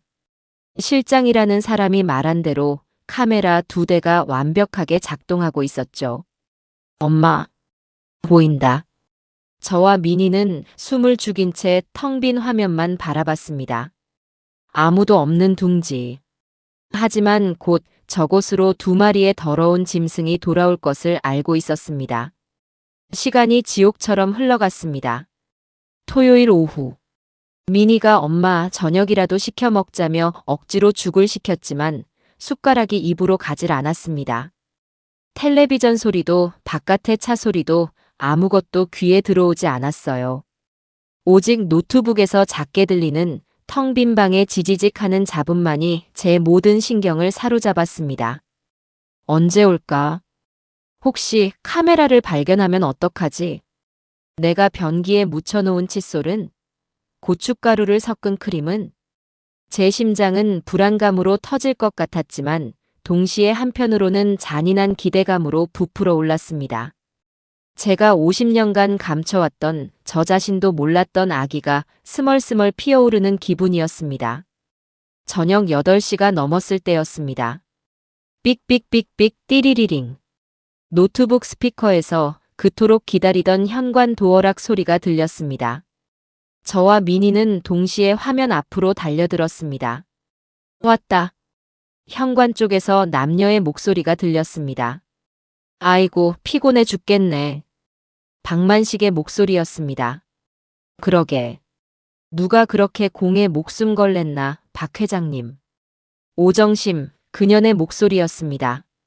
잠시 후 두 인간이 거실 카메라의 시야 안으로 들어왔습니다. 비싼 골프 옷을 입은 채 서로에게 기대어 널브러지듯 소파에 앉더군요. 그 소파 미니가 결혼할 때 제게 엄마 편히 앉으라며 사준 저희 집 거실에 있던 바로 그 소파였습니다. 아, 그래도 오늘 공 잘 맞아서 기분 좋네. 박만식이 오정심의 어깨를 감싸 안았습니다. 어유, 회장님만 잘 맞으면 뭐해. 나는 오늘 아주 죽 썼는데. 허허. 그래서 내가 저녁 근사한 거 사준다고 했잖아. 됐어요. 집에서 그냥 시켜 먹어요. 나 씻고 나올 테니 뭐 좀 시켜놔요. 나 샐러드 먹고 싶다. 샐러드? 알았어. 비싼 걸로 시켜줄게. 오정심이 침실로 사라졌습니다. 잠시 후 박만식은 냉장고에서 맥주를 꺼내 마시며 텔레비전을 켰습니다. 제 집에서와 똑같은 모습이었죠. 그리고 잠시 후 침실 쪽에서 악 하는 짧은 비명이 들렸습니다. 저와 미니는 서로를 쳐다봤습니다. 뭐지? 박만식이 놀라 침실로 뛰어들어갔습니다. 왜 그래? 정심씨. 카메라에는 보이지 않았지만 오정심의 짜증 섞인 목소리가 들려왔습니다. 아니, 이 화장품. 이거 미쳤나 봐. 얼굴에 불이 나는 것 같아. 아, 따가워. 따가워. 뭐? 어제 백화점에서 산 거라며. 그러니까, 아, 미치겠네. 물 좀. 저도 모르게 입꼬리가 올라가는 것을 느꼈습니다. 땡초 고춧가루 크림. 제가 만든 지옥의 화장품이었습니다. 효과가 아주 좋았나 봅니다. 엄마 독하다 진짜. 미니가 혀를 내둘렀습니다. 한바탕 난리가 지나고 오정심은 퉁퉁 부은 얼굴로 거실에 다시 나타났습니다. 샐러드가 배달되었나 봅니다. 아, 진짜 재수 없어. 비싼 화장품 다 버렸네. 이게 다 박 회장님 탓이야. 이상한 거 사와서. 아니, 내가 뭘. 오정심이 샐러드에 드레싱을 뿌리기 시작했습니다. 바로 그 까나리 액젓이 섞인 엑스트라 버진 올리브 오일이었습니다. 그래, 밥이나 먹읍시다. 아, 배고파. 오정심이 샐러드를 한 젓가락 듬뿍 집어 입에 넣었습니다. 그리고 3초간 정적이 흘렀습니다. 푹. 오정심이 입안의 모든 것을 거실 바닥에 뿜어냈습니다. 왜? 이게 무슨 맛이야? 왜? 썩었잖아. 왜 그래? 당신도 먹어봐. 이거 똥물 냄새나. 으악. 퇴. 박만식도 한 입 먹더니 얼굴이 하얘졌습니다. 이거 상했네. 올리브 오일이 상했나? 아, 진짜 재수 없는 날이네. 화장품에 밥까지. 오정심은 샐러드 그릇을 싱크대에 던져버리더군요. 저와 미니는 노트북을 붙잡고 소리도 못 내고 웃었습니다. 50년 묵은 체증이 다 내려가는 기분이었습니다. 꼴 좋다 이년아. 한바탕 소동이 끝나고 두 년놈은 결국 중국 음식을 시켜 먹었습니다. 그리고 제 심장을 먹게 할 바로 그 대화가 시작되었습니다. 두 사람은 제 소파에 앉아 맥주를 마시고 있었습니다. 오정심이 칭얼거리더군요. 아, 박 회장님. 나 언제까지 이렇게 남의 집 같은 1504호에 숨어 살아요? 나도 이제 내 집에서 당신이랑 편하게 살고 싶단 말이야. 남의 집이라니. 그 안에 있는 게 다 내 물건인데. 박만식이 오정심의 머리를 쓰다듬으며 말했습니다. 조금만 기다려, 정심씨. 다 돼가니까. 뭘 기다려요. 그 늙은이 사모님인지 뭔지 그 할망구랑 언제 정리할 건데요. 늙은이. 할망구. 제 딸 미니가 제 손을 꽉 잡았습니다. 박만식이, 제 남편이 아주 경멸적이라는 듯이 코웃음을 쳤습니다. 복순이? 걱정 마. 걘 아무것도 몰라. 평생 살림만 해서 돈이 무서운 줄도 모르고 세상 물정도 모르는 무식한 년이야. 내가 하자는 대로 다 해, 걘. 저는 숨을 쉴 수가 없었습니다. 제 50년 세월이 저 인간의 입에서 무식한 년이라는 말로 정리되고 있었습니다. 내가 지금 집 팔려고 내놨어. 미니가 하고 숨을 삼켰습니다. 뭐? 진짜? 그럼. 부동산에 아는 놈 통해서 금매로 싸게 내놨지. 아마 다음 주면 계약금 들어올 거야. 그럼 그 돈으로. 당연하지. 박만식이, 제 남편 박만식이 환하게 웃으며 말했습니다. 그거 팔리면 당신 이름으로 강남에 제일 좋은 아파트 사주고 남은 돈으로 우리 둘이 캐나다로 이민 가는 거야. 거기 가서 당신이랑 나랑 둘이서만 행복하게 살자. 응. 정말이죠? 박 회장님 약속한 거다. 그럼 그 늙은이는 그냥 딸 미니네 집에 얹혀 살라고 하면 돼. 우리 사업이 망했다. 집이 넘어갔다고 울고불고 쇼 한 판 하면 걘 내 말 한마디면 다 믿어. 멍청해서. 저는 더 이상 아무것도 들리지 않았습니다. 제 50년의 헌신, 제 청춘, 제 모든 것이 저 2년 놈의 캐나다행 비행기 값으로 계산되고 있었습니다. 저를 평생 멍청한 아내로만 취급해온 저 인간을 저는 절대로 용서할 수 없었습니다. 엄마, 괜찮아? 미니가 울먹이며 제 어깨를 흔들었습니다. 저는 눈을 감았다 떴습니다. 미니야. 응. 저거 녹화 다 됐니? 다 됐어. 지금 파일 저장했어. 좋다. 저는 노트북을 덮었습니다. 이제 증거는 차고 넘쳤습니다. 가자. 어딜? 집에 가야지. 내 아버지 얼굴 보러. 저렇게 나를 멍청하다고 굳게 믿고 있는 내 남편 얼굴 보러 가야겠다. 다음 날 월요일 아침, 저는 평소보다 더 정성스럽게 아침상을 차렸습니다. 박만식은 어제 골프를 치고 그년과 뒹굴다 늦게 들어왔는지 피곤한 얼굴로 식탁에 앉더군요. 웬일로 진수성찬이네. 네. 곧 당신이 아주 먼 데로 떠날 것 같아서요. 뭐? 뭔데? 캐나다? 그 인간이 캐나다라는 말에 화들짝 놀라 저를 쳐다봤습니다. 캐나다는 무슨? 미니네 집에 김치 담가주러 가려고요. 아, 그런가. 하. 영감은 멋쩍게 웃으며 제 눈치를 살폈습니다. 저는 미니와 함께 집을 나섰습니다. 김필승 변호사를 만나는 날이었습니다. 미니의 노트북 안에는 어젯밤에 녹화된 지옥도가 고스란히 담겨 있었죠. 다시 마주한 김 변호사는 주말 사이에 더 날카로워진 듯 했습니다. 그래서 증거는 확보하셨습니까? 네. 미니가 말없이 노트북을 열어 영상을 재생했습니다. 김 변호사는 무표정한 얼굴로 화면을 응시했습니다. 제 살림살이가 가득한 1504호. 소파에서 뒹구는 2년 놈. 그리고 까나리 액젓 샐러드와 땡초 크림에 당하는 오정심의 추태까지. 김 변호사의 입꼬리가 미세하게 올라가는 것을 저는 놓치지 않았습니다. 어머님 아주 창의적인 복수를 하셨네요. 그리고 마지막 하이라이트. 집 팔려고 내놨어. 캐나다로 이민 가는 거야.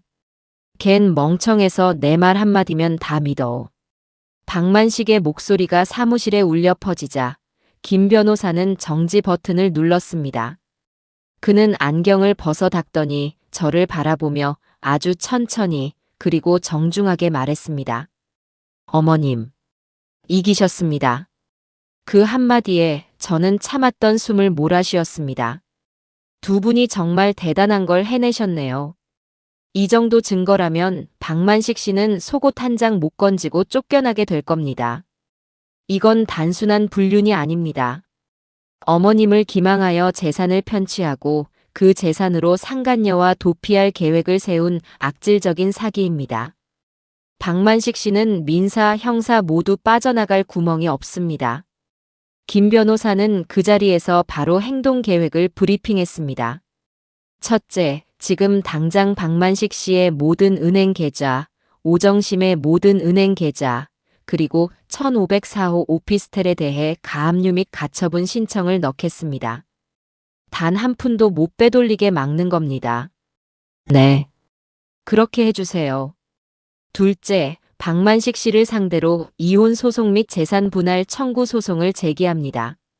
유책 배우자이므로 어머님께서 9대1, 아니 10대 0으로 승소하실 겁니다.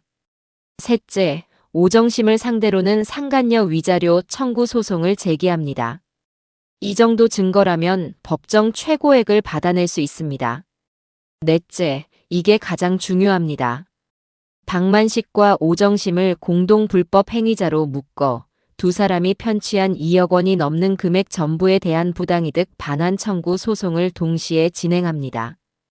또한 어머님 도장을 도용한 것에 대해 박만식 씨를 사문서 위조로 형사 고소하고 오정심은 작물 취득 혐의로 함께 고소하겠습니다. 듣기만 해도 속이 시원해지는 말이었습니다. 변호사님, 지금 당장 진행해 주세요. 미니가 흥분해서 말했습니다.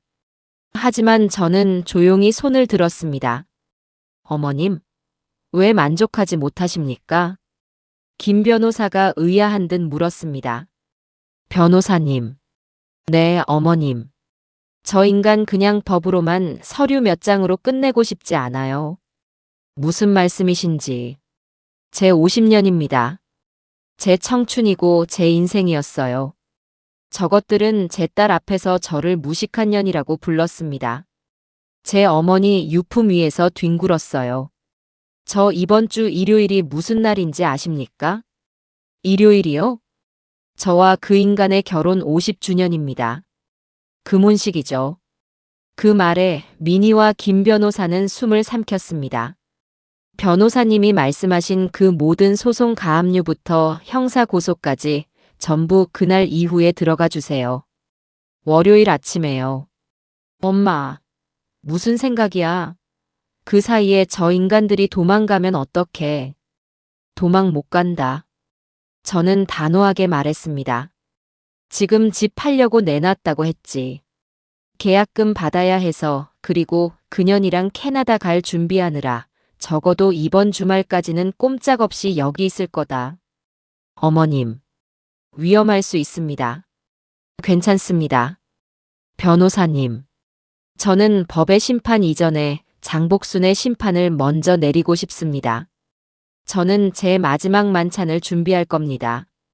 김 변호사는 제 눈을 한참 동안 바라보더니 이내 고개를 끄덕였습니다. 알겠습니다. 어머님의 뜻대로 하죠. 모든 서류는 이번 주 금요일까지 완벽하게 준비해두고 월요일 아침 9시 정각에 일제히 접수하겠습니다. 고맙습니다. 엄마, 도대체 무슨 생각이야? 사무실을 나오자 미니가 불안한 듯 물었습니다. 저는 50년 만에 처음으로 아주 잔인하고도 통쾌한 미소를 지었습니다. 미니야. 응. 집에 가서 너가 아는 데 중에 제일 비싼 한우갈비 10근만 사와라. 갈비? 그리고 김서방도 일요일 저녁에 우리 집으로 오라고 해. 엄마, 내 아버지의 마지막 만찬이다. 가장 화려하게 차려줘야지. 안 그러니? 그날부터 일요일까지 제정신이 아니었습니다. 하지만 그건 슬픔이나 절망 때문이 아니었어요. 저는 마치 아주 중요한 연극의 주인공이 된 것처럼 치밀하고 완벽하게 제 50주년 기념일을 준비했습니다. 미니가 최고급 한우 갈비를 사왔습니다. 저는 그걸 찬물에 담가 핏물을 빼고 배와 양파를 갈아 넣어 최고의 양념을 만들었습니다. 제 50년 주부 인생의 모든 내공을 쏟아부었죠. 그뿐만이 아니었습니다. 잡채를 볶고 삼색나물을 무치고 갖가지 전을 부쳤습니다. 박만식이 평소에 돈 아깝다고 못 먹게 했던 비싼 대하도 사다가 쪘습니다. 박만식은 제가 며칠 동안 주방에서 나오지 않는 것을 보고는 의아해하면서도 아주 만족스러운 표정이었습니다. 아이고, 웬일이야. 우리 마누라가 드디어 정신을 차렸나. 금혼식이라고 상다리 부러지게 차리네. 저는 속으로 내 마지막 만찬이다. 이놈아라고 되뇌며 겉으로는 인자하게 웃어주었습니다. 그럼요. 50주년인데. 딱 한 번뿐이잖아요. 그리고 결전의 날 이틀 전. 목요일 저녁이었습니다. 저는 진수성찬을 차리느라 피곤한 척 소파에 앉아 다리를 주무르며 박만식에게 넌지시 말을 건넸습니다. 여보. 응. 왜? 영감은 여전히 텔레비전에 눈을 고정한 채였습니다. 이번 주 일요일 우리 금혼식이잖아요. 알지. 민희네도 온다고 했고. 그래서 말인데 당신 나한테 맨날 평생 살림만 해서 무식하다고 구박했잖아요. 내가 언제 그랬다고. 박만식이 어제 그 영상 속에서 했던 말을 기억하는지 움찔하며 제 눈치를 살폈습니다. 아니에요, 괜찮아요. 다 맞는 말인데 뭐. 저는 아주 처연한 표정을 지었습니다. 그래서 말인데 그날 당신 귀한 분도 좀 모시고 오면 안 될까요? 귀한 분? 누구? 그 미니한테 얘기 들었어요. 당신 부동산 일 봐주시는 아주 유능한 분 있다면서요. 당신을 회장님 소리하며 그렇게 깍듯하게 모신다던데. 박만식의 눈이 텔레비전을 떠나 제게로 향했습니다. 그 눈에는 의심과 탐욕이 동시에 서려 있었습니다. 오정심 씨 말인가? 어머, 이름이 오정심 씨구나. 네. 그분요. 당신 사업 파트너인데 우리 50주년에 밥 한 끼 대접하고 싶어서요. 내가 평생 당신 기 한 번 못 세워줬는데 이런 날이라도 당신 귀한 손님 모셔서 당신 체면 좀 세워드리고 싶네요. 제 완벽한 연기에 박만식은 완전히 속아 넘어갔습니다. 그의 얼굴에 이 멍청한 년 드디어 쓸모가 있군 하는 표정이 스쳐 지나갔습니다. 허허. 그럴까? 오 여사가 아주 바쁜 사람이라 올지 모르겠네. 바빠도 오라고 하세요. 저는 그의 손을 잡았습니다. 아내가 장복순이가 꼭 좀 뵙고 싶다고 꼭이요. 박만식은 제 손을 뿌리치지도 그렇다고 잡아주지도 않았습니다. 그저 아주 만족스러운 웃음을 지었죠. 알았어. 내가 한번 말은 해보지. 우리 마누라가 당신한테 아주 깍듯하게 대접하고 싶다더라고. 그는 그 자리에서 제 앞에서 보란 듯이 오정심에게 전화를 걸었습니다. 오 여사? 나야. 다름이 아니라 이번 주 일요일. 시간 좀 내줄 수 있어? 아니, 우리 집사람이 우리 결혼 50주년이라고 식사 대접을 꼭 하고 싶다네. 오 여사한테도 꼭 좀 와달라고 아내가 직접 초대한 거라고. 아니야. 우리 집사람 아무것도 몰라. 그냥 당신한테 잘 보이고 싶어서 그래. 당신이 내 재산 관리해주는 귀한 분이니까. 저는 주방으로 돌아가는 척하며 그 통화를 모두 들었습니다. 오정심은 처음에는 경계하는 듯 했지만 아무것도 모르는 멍청한 아내가 재산관리인에게 잘 보이려고 부른다는 말에 기꺼이 오겠다고 한 모양입니다. 아마도 자기가 곧 차지하게 될 집을 미리 구경하고 본처인 제 면상을 보며 승리감을 만끽하고 싶었겠죠. 일요일 저녁 6시에 온다네. 당신이 그렇게까지 말하는데 와야지. 잘 생각하셨어요. 제가 아주 특별한 음식으로 모실게요. 저는 웃었습니다. 결전의 날 일요일이 밝았습니다. 저는 아침부터 목욕 재개했습니다. 그리고 제 옷장에서 가장 좋은 하지만 가장 점잖은 한복을 꺼내 입었습니다. 미니가 시집 갈 때 맞춘 것이었죠. 미니는 저보다 먼저 와서 집안 곳곳을 점검했습니다. 엄마, 김서방한테는 어디까지 말했어? 내장인 어른의 진짜 모습을 보게 될 거라고만 했다. 놀라지 말고 무슨 일이 있어도 내 편에 서라고. 그리고 이거. 미니가 가방에서 USB 하나를 꺼냈습니다. 그 안에는 8장에서 녹화된 지옥도의 하이라이트만 편집된 영상이 담겨 있었습니다. 거실 텔레비전에 연결해 놨어. 리모컨 이 버튼만 누르면 바로 재생돼. 잘했다. 오후 5시. 미니 남편인 김서방이 잔뜩 긴장한 얼굴로 도착했습니다. 장모님 무슨 일 있으신 건 아니죠? 미니가 하도. 아무 일 없네. 오늘은 그냥 우리 부부 50주년 잔칫날이야. 앉게. 저는 아무렇지 않은 척 김서방에게 수정과를 내어주었습니다. 오후 5시 50분. 집안에는 맛있는 갈비찜 냄새가 진동했습니다. 상다리가 부러지게 차려진 음식을 보며 김서방은 감탄했습니다. 와, 장모님, 오늘 정말 진수성찬이네요. 많이 먹게. 오늘이 자네 장인어른 마지막 만찬이 될 테니. 네. 딩동. 그때 현관 초인종이 울렸습니다. 제 심장이 쿵 하고 내려앉았습니다. 박만식은 이미 가장 좋은 양복으로 갈아입고 현관으로 뛰어나갔습니다. 아이고, 오셨구먼. 하하. 어서 들어오시게. 저는 주방에서 앞치마에 손을 닦으며 천천히 거실로 걸어 나갔습니다. 그리고 그년과 마주했습니다. 오정심. 1504호에서 봤던 그 보랏빛 코트 대신 아주 값비싼 흰색 투피스를 차려입고 있었습니다. 머리도 미용실에서 한껏 부풀렸더군요. 그녀는 저를 보자마자 아주 교양 있는 척 가식적인 미소를 지으며 다가왔습니다. 어머, 사모님. 처음 뵙겠습니다. 오정심입니다. 말씀 많이 들었어요. 그년이 제게 손을 내밀었습니다.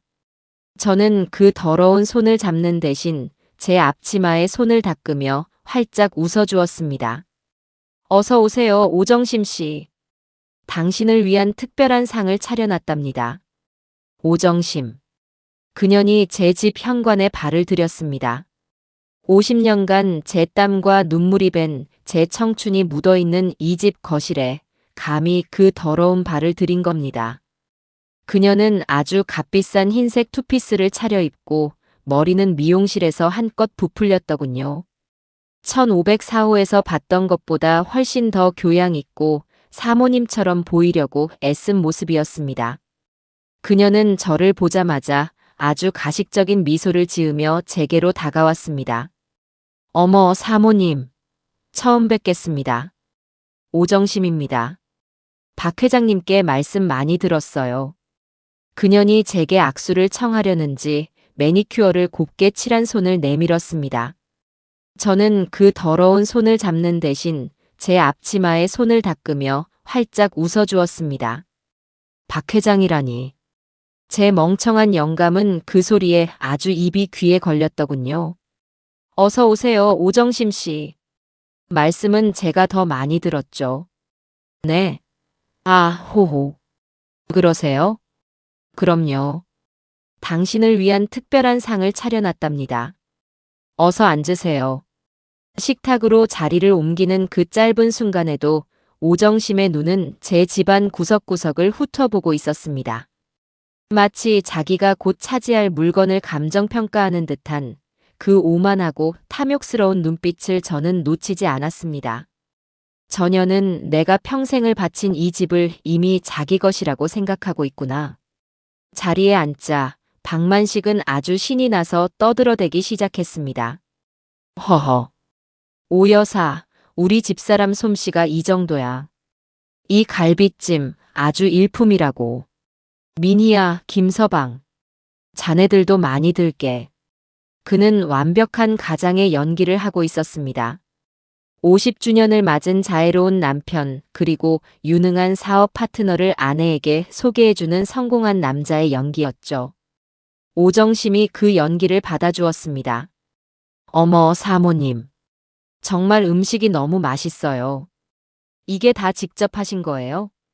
그녀는 짐짓 놀란 척하며 호들갑을 떨었습니다. 그럼요. 제가 평생 살림 말고는 해본 게 없는 사람이라서요.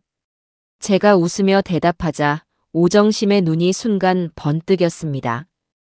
호호, 그러시구나.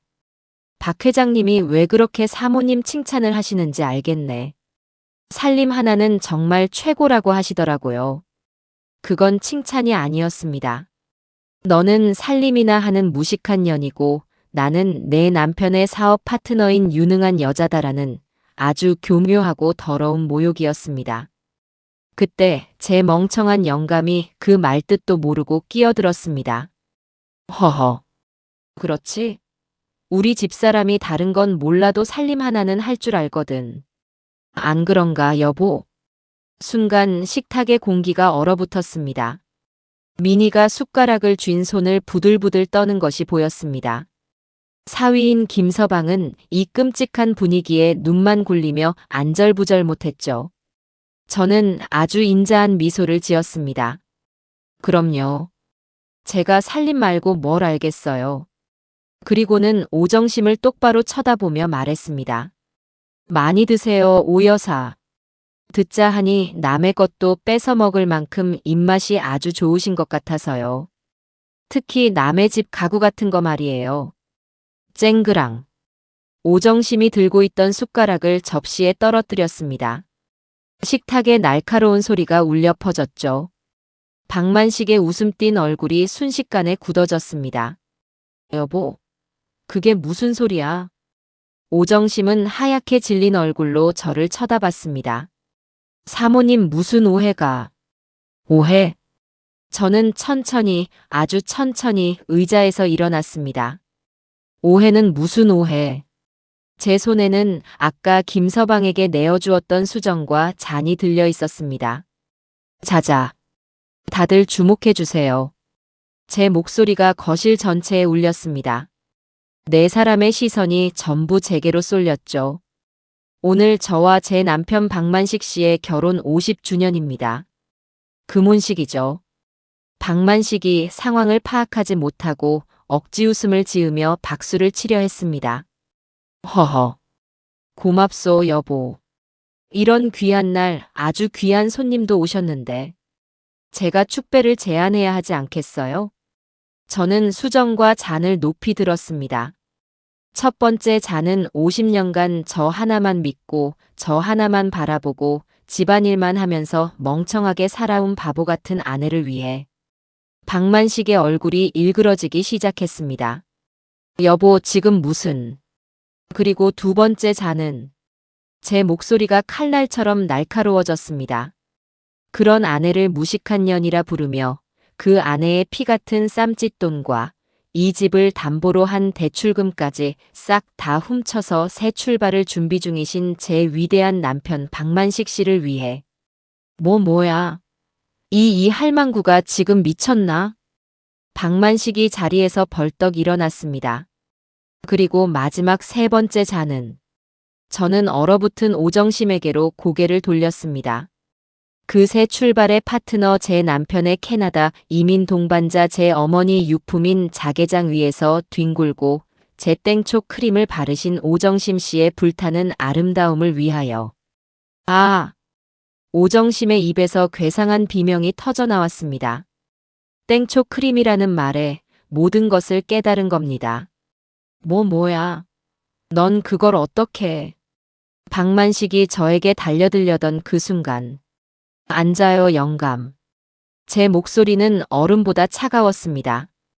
당신 50주년 선물 아직 안 끝났어. 저는 식탁 끝에 앉은 미니를 바라봤습니다. 미니야. 네, 엄마. 미니가 일어서서 거실장 위에 있던 리모컨을 집어들었습니다.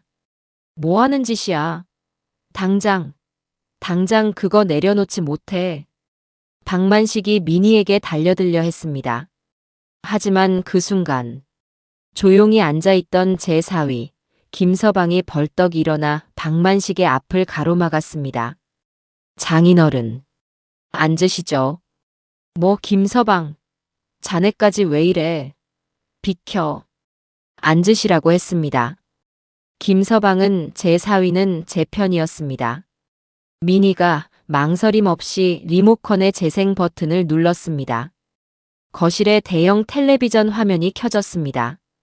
그리고 그토록 익숙했던 1504호의 침실 풍경이 나타났습니다.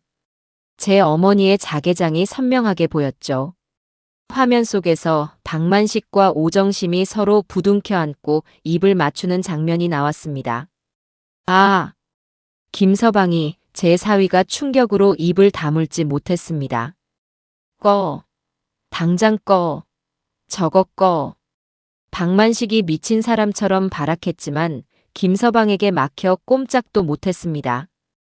텔레비전에서는 두 년놈의 추악한 대화가 생생하게 흘러나왔습니다. 조금만 기다려, 정심씨. 뭘 기다려요. 그 늙은이 사모님인지 뭔지 그 할망구랑 언제 정리할 건데요. 복순이? 걱정 마. 걘 멍청해서 내 말 한마디면 다 믿어. 박만식의 얼굴이 잿빛으로 변해갔습니다. 집 팔려고 내놨어. 캐나다로 이민 가는 거야. 걘 그냥 딸 민희네 집에 얹혀 살라고 하면 돼. 아! 오정심이 귀를 찢는 듯한 비명을 질렀습니다. 그리고는 짐승처럼 네 발로 기어 현관으로 도망치기 시작했습니다. 아니야. 아니야. 저거 아니야. 뭐가 아니야, 이년아. 민희가 울부짖으며 그년의 머리채를 잡으려 했지만 저는 민희를 막았습니다. 보내줘라, 민희야. 더러운 거 만지지 마. 오정심은 신발도 제대로 신지 못한 채 제 집에서 비틀거리며 뛰쳐나갔습니다. 거실에는 지옥 같은 정적만이 흘렀습니다. 텔레비전은 꺼졌습니다. 박만식은 마치 영혼이라도 빠져나간 사람처럼 김서방의 손에 붙들린 채 그 자리에 주저앉아 있었습니다. 그는 떨고 있었습니다. 저는 천천히 그 인간의 앞으로 걸어갔습니다. 그리고 50년 만에 처음으로 제 손바닥에 온 힘을 실어 그 인간의 뺨을 내리쳤습니다. 짝! 살과 뼈가 부딪히는 아주 끔찍한 소리가 났습니다. 이건 내 50년 값이다. 박만식의 고개가 반대로 돌아갔습니다. 저는 반대쪽 뺨을 다시 한번 내리쳤습니다. 짝! 이건 내 어머니 유품 값이다. 그 인간의 입에서 피가 터져 나왔습니다. 그는 차마 저를 쳐다보지도 못하고 바닥만 보며 부들부들 떨고 있었습니다. 그리고 이건 저는 식탁 위에 있던 민희가 미리 준비해둔 서류 봉투를 집어들었습니다. 그리고 그 내용물을 박만식의 얼굴에 뿌렸습니다. 하얀 종이들이 그의 피 묻은 얼굴 위로 흩날렸습니다. 네가 멍청한 년이라고 불렀던 내 이혼 소송장이다. 저는 제 한복 앞서풀 여몄습니다. 내 집에서 당장 나가. 박만식은 한동안 그 자리에 주저앉아 상황을 파악하지 못하는 듯 했습니다. 복순아, 내가 잘못했다 한 번만. 그가 기어들어가는 목소리로 빌기 시작했습니다. 저는 대답할 가치도 없다는 듯 민희에게 고갯짓을 했습니다. 민희는 이미 수화기를 들고 있었습니다. 네. 112죠. 여기 저희 엄마 집인데요. 웬 남자가 행패를 부리고 안 나갑니다. 네, 저희 아버진데 지금 엄마한테 접근 금지 명령이 내려진 상태거든요. 네, 빨리 좀 와주세요. 접근 금지 명령. 그 말에 박만식의 눈이 공포로 커졌습니다. 뭐? 접근 금지. 그래. 제가 차갑게 말했습니다. 변호사가 어제부로 신청해놨다. 넌 이제 이 집 현관문 100m 안으로 접근도 못하는 인간이야. 법적으로. 10분도 채 되지 않아 경찰 2명이 도착했습니다. 저는 경찰에게 김 변호사가 발급받은 임시 접근 금지 명령서 사본을 보여주었습니다. 박만식은 내 집이야. 여긴 내 집이라고. 라며 마지막 발악을 했지만 경찰은 냉정했습니다. 박만식 씨, 이 서류 보이시죠? 지금 당장 이 집에서 나가셔야 합니다. 안 그러면 현행범으로 체포됩니다. 아니, 이게 무슨... 복순아. 민희야. 그 인간은 결국 50년을 살아온 제 집에서 경찰의 손에 붙들려 잠옷 바람으로 쫓겨났습니다. 쿵. 현관문이 닫히는 소리가 제 50년 결혼 생활의 마지막 소리였습니다. 그날 밤 김서방은 충격에 빠진 민희를 데리고 돌아갔습니다. 저는 텅 빈 거실, 난장판이 된 식탁 앞에 홀로 앉았습니다. 이상하게도 눈물이 나지 않았습니다. 그저 아주 긴 꿈에서 깨어난 것처럼 멍했습니다. 그리고 다음 날 월요일 아침 9시 김필승 변호사의 진짜 전쟁이 시작되었습니다. 김 변호사는 약속대로 월요일 아침이 되자마자 모든 법적 절차를 일제히 진행했습니다. 박만식의 모든 은행 계좌, 오정심의 모든 은행 계좌, 그리고 1504호 오피스텔에 대해 가압류 및 가처분이 번개처럼 들어갔습니다. 박만식은 아마 쫓겨난 그날 밤 오정심의 오피스텔로 기어들어갔겠죠. 하지만 다음 날 아침 두 년놈은 자신들의 통장에 단돈 100원도 뺄 수 없는 깡통이 되었다는 것을 알게 되었을 겁니다.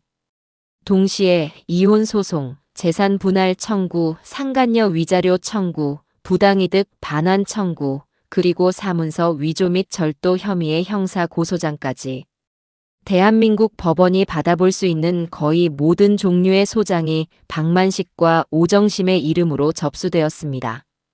법적 싸움은 싸움이라고 부를 수도 없었습니다. 그것은 일방적인 심판이었습니다. 첫 재판날 김 변호사는 법정의 대형 스크린에 그 동영상을 틀었습니다. 판사는 물론이고 방청석에 있던 모든 사람이 경악을 금치 못했죠. 박만식의 변호사는 사생활 침해라고 항변했지만 김 변호사는 피고의 사기 행각과 재산 은닉 계획을 입증하는 핵심 증거라고 맞받아쳤습니다. 판결은 싱거울 정도로 빨랐습니다. 첫째, 저와 박만식의 이혼은 유책 배우자인 박만식의 100% 잘못으로 성립되었습니다. 둘째, 재산 분할. 이 집은 제 특유 재산임이 인정되어 박만식은 단 한 평의 지분도 요구할 수 없었습니다. 그 외에 공동재산 역시 박만식의 유책 사유로 인해 제가 그 인간이 이를 가져가는 것으로 판결났습니다. 셋째, 박만식이 제 개인 통장에서 훔쳐간 5천만 원, 그리고 집을 담보로 대출받아 오정심에게 넘긴 1억 5천만 원은 전액 부당이득으로 인정되어 박만식과 오정심 두 사람이 연대하여 제게 반환하라는 판결이 내려졌습니다. 넷째, 오정심에 대한 상간녀 위자료는 법정 최고액인 5천만 원이 인정되었습니다. 다섯째, 형사재판. 박만식은 사문서 위조 혐의로 징역 6개월에 집행유예 2년을 선고받았습니다. 늙은 나이에 감옥에 가지 않은 것을 다행으로 여겨야 했죠. 두 년놈은 말 그대로 알거지가 되었습니다. 오정심은 가압류된 1504호 오피스텔을 헐값에 금매로 넘겨 제게 줘야 할 돈과 위자료를 겨우겨우 갚았습니다. 박만식은 수중에 돈 한 푼 없이 거리로 나앉게 되었습니다. 판결이 모두 끝난 어느 날 저와 민희 그리고 김 변호사는 S라인 기획의 실장과 함께 1504호 오피스텔로 향했습니다. 이제는 제게 넘어온 압류 물품, 즉 제 살림살이를 되찾으러 가는 날이었습니다. 문을 열자 이미 짐이 다 빠져나간 텅 빈 방에 제 자개장과 안마의자, 찻잔 세트가 먼지를 뒤집어 쓴 채 덩그러니 놓여 있었습니다. 오정심은 없었습니다. 이미 모든 것을 포기하고 도망친 뒤였죠. 엄마 이제 이거 다시 집으로 가져가. 민희가 물었습니다. 저는 자개장으로 다가갔습니다. 제 어머니의 손때가 묻은 제 50년의 흔적이 담긴 가구였습니다. 하지만 이제는 저 더러운 년놈들의 욕정이 묻어버렸습니다. 아니, 저는 고개를 저었습니다. 이거 불태워버려라. 엄마, 내 어머니 유품 저런 더러운 것들이 만진 채로 다시 드리고 싶지 않다. 안마의자고 찻잔이고 싹 다 버려. 폐기 처분해. 저는 그 방에서 제 과거와 함께 모든 것을 버렸습니다. 그 후로 몇 달이 흘렀습니다. 박만식은 민희에게, 사위에게, 심지어 제게까지 죽고 싶다고 용서해달라고 수백 통의 문자를 보냈습니다. 하지만 저도 민희도 답하지 않았습니다. 최근에 들려온 소식으로는 민희가 예전에 알려준 지방의 한 요양병원에서 야간 경비 겸 자벽부로 일하고 있다고 합니다. 월 150만 원을 받고 병원 구석의 작은 숙직실에서 지낸다고 하더군요. 자식들에게도 저에게도 버림받은 채 그는 그곳에서 자신의 마지막을 보내게 될 겁니다. 봄이 왔습니다. 저는 그동안 집을 새로 단장했습니다. 자개장이 사라진 텅 빈 안방에 저는 밝은색 붙박이장을 새로 들였습니다. 거실에는 푹신한 1인용 리클라이너 소파를 두었죠. 안마의자요? 필요 없습니다. 저는 이제 매일 아침 요가 학원에 다니거든요. 제 아침은 완전히 달라졌습니다. 저는 요즘도 아침 일찍 일어납니다. 하지만 더 이상 누군가의 눈치를 보거나 역겨운 스킨 냄새를 맡지 않아도 됩니다. 창문을 활짝 열고 상쾌한 아침 공기를 마십니다. 그리고 예전처럼 시장에 갑니다. 하지만 이제는 누군가를 의심하거나 쫓기 위해서가 아닙니다. 저는 정육점 김 사장에게 가서 저 혼자 먹을 맛있는 한우 안심을 삽니다. 아이고 사모님, 얼굴이 폈네, 폈어. 김 사장의 너스레에 저는 환하게 웃어줍니다. 채소가게 이 할머니에게서는 가장 신선한 제철 나물을 삽니다. 그리고 그 지옥 같던 날, 제가 숨어있던 그 빵집. 이제 그곳은 제 단골 브런치 가게가 되었습니다. 저는 시장에서 산 예쁜 꽃 한 다발을 제 테이블에 꽂아두고 따뜻한 아메리카노와 갓 구운 빵을 먹습니다. 창밖으로 예전에 박만식이 향하던 그 오피스텔 건물이 보입니다. 이제 저곳은 저와 아무 상관이 없는 그저 풍경일 뿐입니다. 제 이름은 장복순. 나이 74. 저는 50년간 박만식의 아내로 살았습니다. 하지만 오늘 저는 그냥 장복순으로 삽니다. 제 74년 인생, 진짜 제 인생은 지금부터 시작입니다.